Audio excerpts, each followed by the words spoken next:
Greetings, War Thunderers.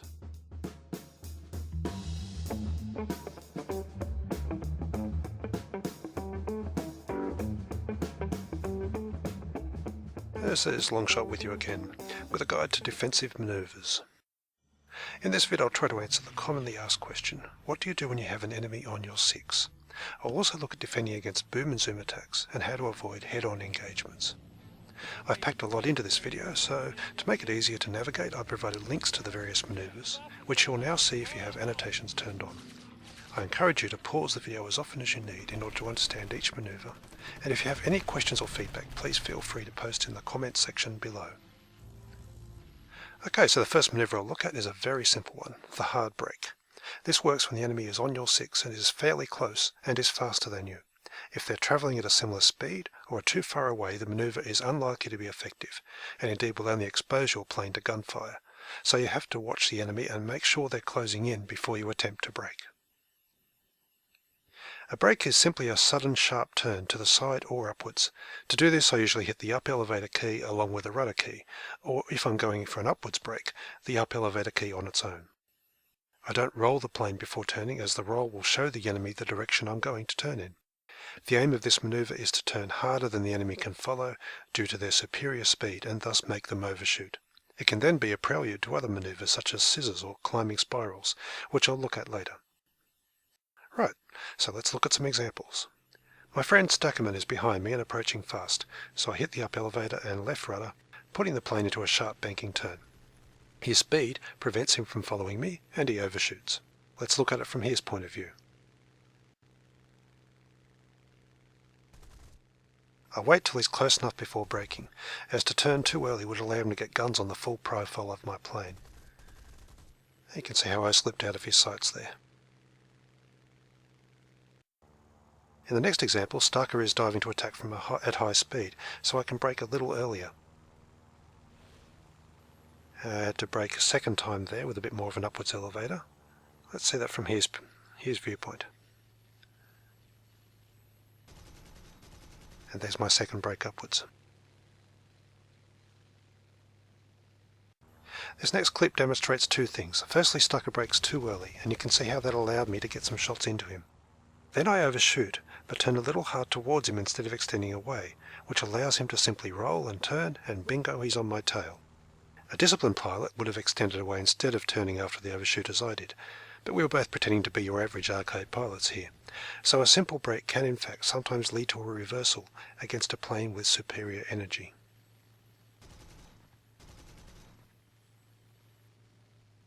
The climbing spiral is a manoeuvre I use a lot, both as a defensive tactic to burn planes off my tail and as a way of stalling planes out before swooping in for an easy kill. However, I'm frequently asked how to perform it, so I'll explain that now. Firstly, there are two types of climbing spiral, a flat one and a steeper one. I'm demonstrating the flat climbing spiral here. I'll just pause the video to show you what I'm doing. The plane's level, and I'm holding both up elevator and left rudder keys. Of course you could use the right rudder if you preferred. The elevator will keep the plane climbing and the rudder will make it want to roll over in the direction of the turn, so to counteract that I tap the opposite aileron key as needed to keep the wings level. Lastly, holding the plane in a tight turn like this while making it climb will of course bleed away your energy, so I'm using WEP to maintain my speed and boost the airflow over the control surfaces, which keeps the plane climbing and turning. And this is what it looks like.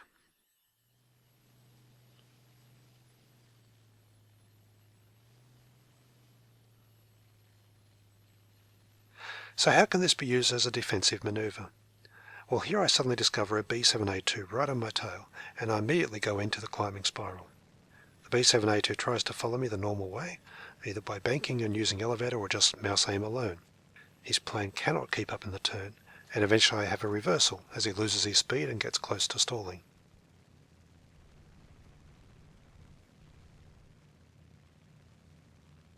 If the opponent doesn't know what you're doing, and they're not using WEP and is using the mouse to track your plane, you'll have a huge advantage over them, even if their plane is the better turner, as in this example where my Ki-61 Otsu outturns a Chiker using the climbing spiral.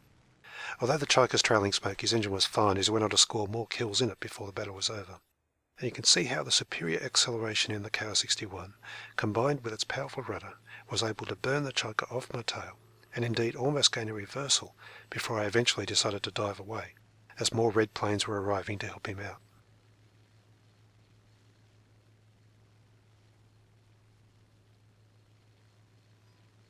This manoeuvre requires you to be flying a plane with a decent rudder and a more powerful engine than your opponent's. It really is a direct contest of each plane's horsepower to weight ratio. Most turn fighters can perform it, but so can energy fighters with strong rudders such as BF-109s, Yaks, Aerocobras and MiG-3s. Indeed, I've even used it to gain a reversal on a Spitfire while flying the MiG-334, a plane that many people believe can't turn at all.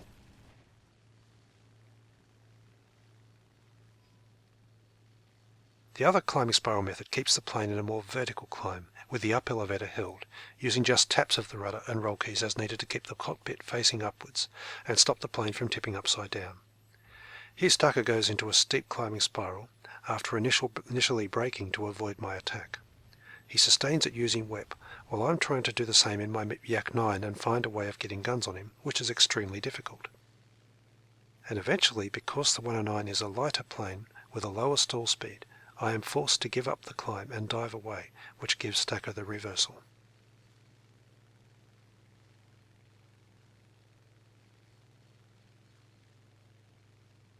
He realizes I can no longer climb at this point, so he transitions to a more flat spiral climb, using the rudder to turn. I make one last effort to climb above him and regain my former energy advantage. But he's going to easily follow me up.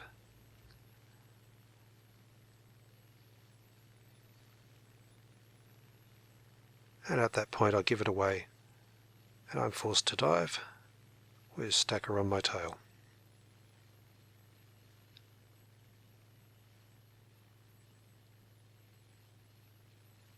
And there I go.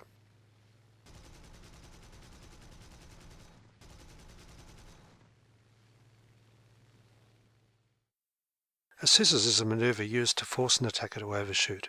It usually starts with a hard brake, as shown earlier, and then if the opponent tries to turn and follow your plane, you cut the throttle, extend landing flaps and perhaps even landing gear in order to slow your plane down and turn back towards him. As soon as your paths cross, you immediately roll and bank towards him again, until your positions are reversed and he's now in front of you. Its success relies on the opponent being close enough to perform the hard brake, and on the speed with which you can suddenly cut your momentum. It doesn't require that your plane has great elevator authority, but a good roll speed is definitely important, as you'll need that to change direction.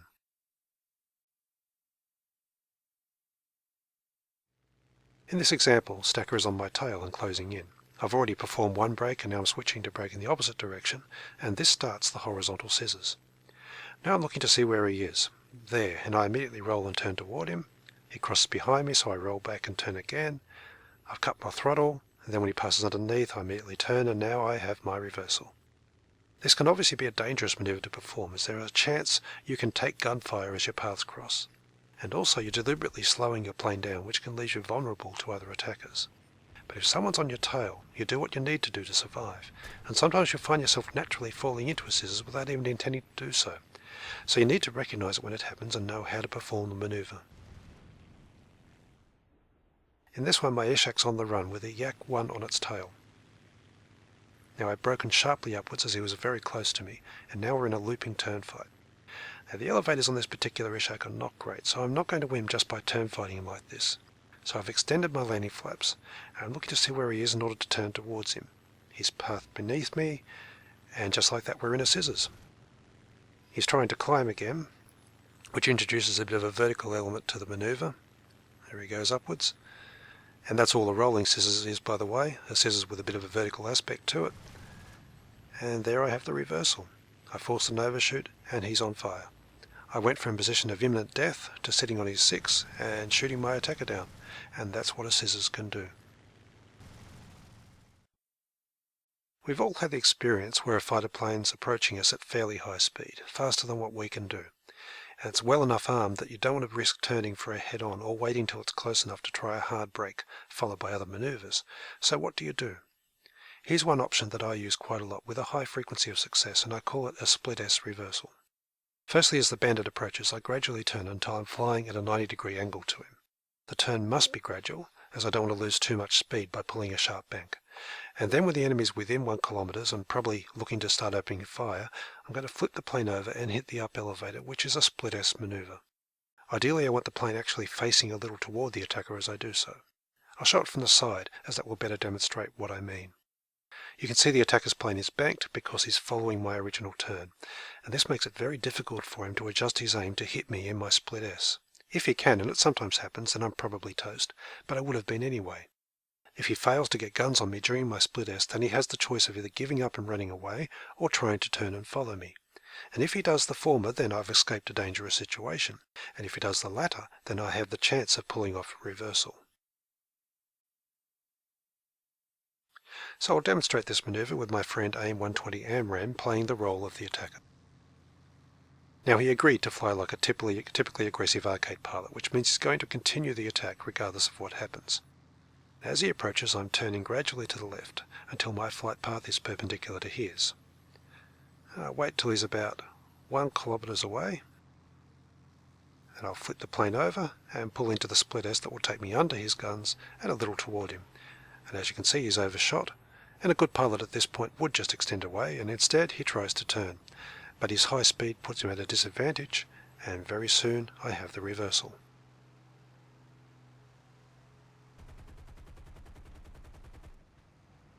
Let's look at it from his point of view. He banks his plane to the left to follow my turn. Hopefully you can see the dark dot that is my plane. Okay, I'm going into the split S now, and look how difficult a target I've become with that manoeuvre. Playing the role of an aggressive arcade pilot, he tries to follow me, but his speed forces him to overshoot, and just like that, I am on his tail.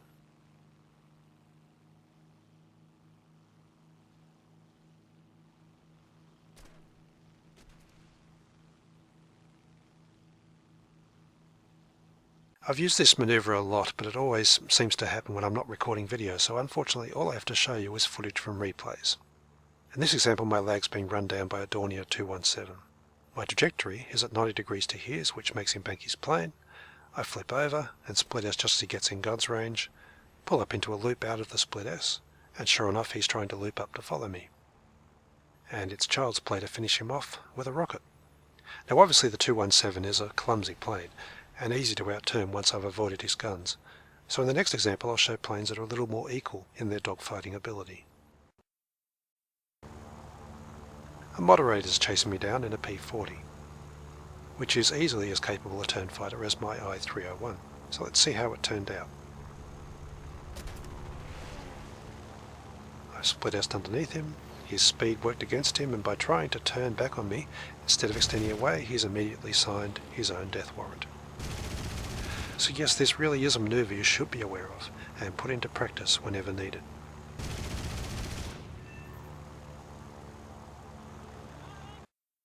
Okay, so let's look at defending against boom and zoom attacks, when a fighter with more altitude and speed is diving at you from above, and then looking to extend away and zoom climb back to their perch rather than hanging around to turn fight. Now, I've already showed you earlier how a simple hard brake, if timed correctly, can avoid these types of attacks, and sometimes give you a reversal if the attacking pilot isn't careful. But there's other alternatives you can use depending on the situation. Firstly, there's the split S. Wait until the enemy is almost in firing range and then flip your plane over and hit the up elevator. If the attacker follows you, roll and twist your plane around as you continue the dive, or pull a hard brake if he gets too close. You do have to be careful of coming under fire when you flatten out at the bottom of a split S, as if the attacker anticipates your move, they can get a great shot at you. Here's some examples.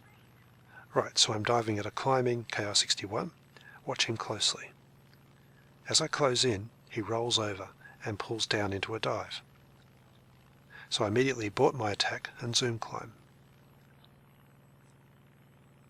And looking back, I can see that he's following me up, which tells me that his dive was just a split S, which he used to gain energy and then climb after me. So I'm going to flip over and try another diving attack. And this time I'm anticipating the split S. And there he goes. And I get some shots at him as he levels out at the bottom, which shows you that you need to have more than one avoidance method up your sleeve. If you keep repeating the same thing, then attackers can adjust to it. For example, I'm expecting this guy to use a split S as he did so earlier in the battle, and that ends up giving me a very easy kill. When it comes to defending against diving attacks, you do need to be unpredictable. One method I see many people employ is a simple horizontal turn, and while this can be effective, I'm not a fan of doing it, as it will cost you speed and give you no chance of actually taking the fight to the attacker, unless he decides to stay and turn fight with you. A break is far more effective, and better still if you have enough time and space to actually turn and face the attacker head on. After all, they're the one holding all the energy advantages, so if you go head on, you're turning it into a 50-50 encounter, which is a win for you. Avoiding the initial attack is one thing. The second aspect of boom and zoom defense is putting pressure on the attacker when they're zoom climbing away. And for this you need a good store of energy, so after the attacker's passed you, go into a low yo-yo to gain some speed. You can then use this to climb hard after the attacker, and perhaps catch them unawares at the top of their zoom climb when they're low on energy and unable to evade you. Here's some examples to show what I mean. An F is looking to dive at me, so I go into a climb to face him head on, and then brake to the side to avoid his gunfire. Then I'm into a quick dive to gain some speed as he tries to start his zoom climb. So having gained some speed in the low yo-yo, I'm climbing again to catch him as he tries to extend away. He's forced to evade me, else I would have shot him down, and although I don't get the kill on this occasion, I've managed to reverse the situation and force him to dive away.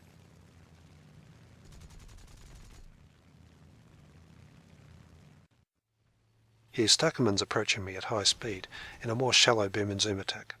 I'm braking and jinking around to throw off his aim, and then he overshoots and zoom climbs into a high yo-yo. Immediately I dive to gain some speed and then elevator up into a climbing attack. I didn't open fire on this occasion, but you can see how effective my manoeuvre was. Now it's my turn to attack. Stucker will evade me with a split S. There he goes. And then use the speed he gains in the dive to helicopter up to me using web. I'm in a zoom climb, and he catches me right at the top of the climb as I run out of energy. I'm suddenly forced to wiggle around and dodge as he sprays me with cannon shells, and then dive to escape the situation which has now been completely reversed on me. Moving right along, let's look at evading head-on attacks. The method I use most often is the snap roll. In this demonstration I'm holding down right rudder, right aileron and up elevator. It makes the lead indicator dance around and sends the plane into a corkscrew that makes you very difficult to hit. It does, however, come at the cost of speed. I lost at about 60 kilometers an hour in that maneuver. Here's a more energy efficient method that Stucker uses. He's angling his plane downwards and to my left as we approach, and just as we get into gun's range, he rolls to my right and passes below me. That's very simple. I gained him speed because of his downward trajectory, and at no point did I have an aiming solution. Now we'll try it again, and this time I know what's coming. Let's see if that makes it easier to get guns on him. One long-range hit, but that's all, and he's quickly extended past me and out of range. Okay. You scored a hit. So I'll try a variant of this method. My plane's a faster roller than his, so I'm going to switch it up a little by faking first in one direction and then switching back to the other. And he was unable to get a shot at me. Yeah. There's plenty of other head-on avoidance methods, but these are certainly enough to get you started. So hopefully you now have some idea of what to do, not only when there's an enemy on your six, but also how to escape a variety of dangerous scenarios. However, what do you do when the enemy's behind you and your speeds are pretty much the same? Well, here's Hollywood's solution. You just fly into a bit of cloud and then do a magic disappearing trick that somehow brings you out behind the opponent. Where could he be? There he is. And now what will the Spitfire pilot do? Well, he'll fly dead straight for a while, but still survive because we know the German pilots were terrible shots. And then he's going to brake straight upwards and perform some kind of roll while the 109 flies straight and lets him settle back onto his tail. At least there was some manoeuvring there, and yes, if someone's that close to you in War Thunder, you should definitely look to brake. Now the 109's in trouble, and what's he doing? He's jinking around from side to side. And that's what's called a gun's defense, simply denying your opponent a good firing solution. Now we'll take it a step further by diving. If your plane has a higher top speed than your enemies, you can build distance and simply fly away from them. If they're a faster diver, you can get them close and then suddenly brake to get them off you. Either way, it's a good tactic. Now we're down at ground level, dodging through trees, and this is all doing one thing, it's buying yourself time. The longer you're alive, the more chance a friendly may come to help out. Therefore it makes sense that if you're forced to run like this, you should always head towards friendly fighters. Here I have 3 enemies on my tail, a P-36 and a 109 following behind, and another 109 boom and zooming me. I'm flying fairly straight and only dodging when I actually hear gunfire, and then I dodge back in the direction of the bullets after they whiz past. Obviously I look to hug the ground as much as I can. Some people will wiggle their planes around all over the place, but when you do that you'll lose speed and you're still an easy target for someone diving on you from above. I prefer to make my dodging more subtle and go as fast as I possibly can. So that's all I have for you in this video, and I'll finish with the Spitfire performing a typical arcade manoeuvre.